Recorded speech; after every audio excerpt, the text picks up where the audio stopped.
Alright guys, welcome to our last video of the Pneumatic series. If you've made it this far, congrats. Thanks for watching, I appreciate it. I'm really just doing this to teach people, expose them to things that they've never seen before. So I wanted to finish the series, the Pneumatic series off, by showing you the integration of controls and replacing our pneumatic system. So in this, we have a Siemens system that they are starting to integrate. So basically, instead of our pressure, our pneumatic system handling everything and us having to come up and fine-tune things and stuff, this all sends signals back to a computer. It tells us static pressure, it tells us temperature, tells us position of dampers, all of that sort of stuff. Tells us demand, what we're needing. Are we needing more heating? Are we needing more cooling? And it regulates our chilled water and hot water valves for our heating and cooling coils. So that's basically it for this. And this goes back to our static pressure controllers, and that's the next piece to the puzzle. So goes from computer to there to our static pressure controllers.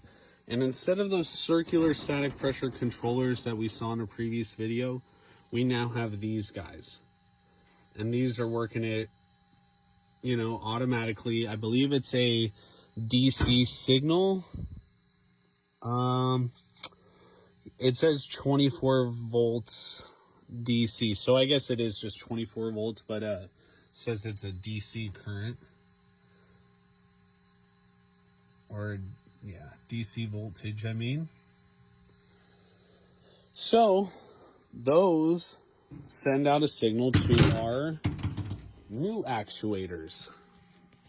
If you remember from our previous video, we had pneumatically controlled actuators. I showed you how those worked a little bit. If anyone missed it, you're more than welcome to go back on a previous video and check it out.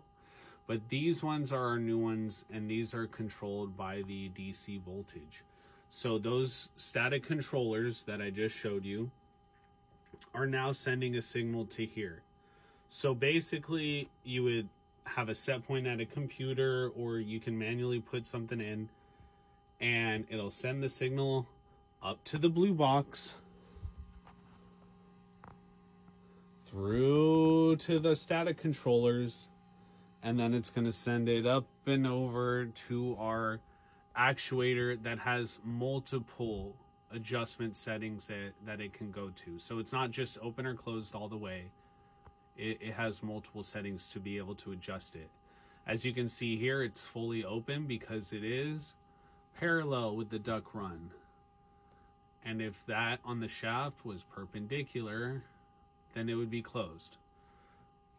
And that's basically it. That's how they're updating the system.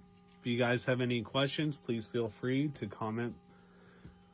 If you enjoyed the series, please let me know. If not, oh well, I'm gonna keep going with it.